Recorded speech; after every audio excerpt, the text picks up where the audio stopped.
everybody's talking about fake news. Have you been hearing about this lately, the fake news?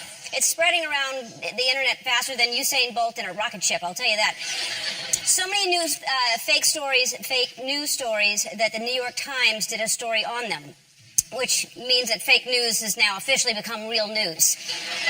You have to be careful, though. You really do. Before you share a story that you see online, make sure it's from a trustworthy source, like me. You need to know that you can trust me. I have never told a lie in my entire 36 years of life.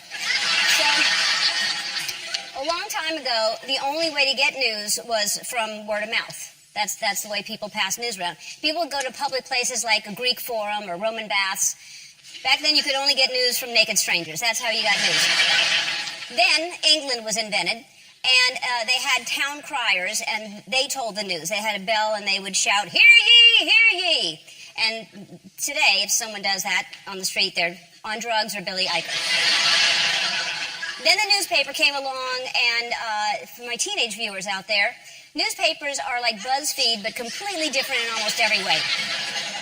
And they can't even tell you which Golden Girl you are, so it's a whole different thing.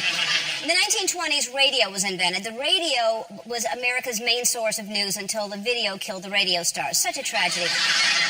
By the 50s and 60s, everybody was getting their news from TV, and now we're talking.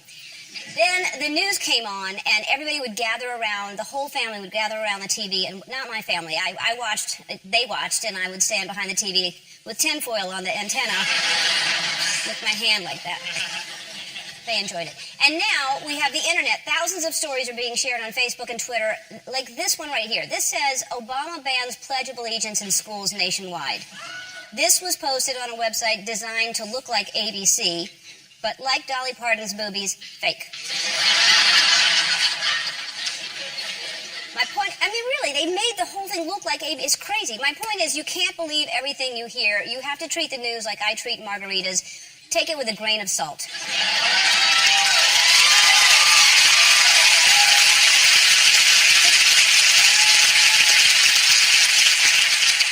Just like one grain right on the rim there. But I'll tell you one thing that's 100% true, and that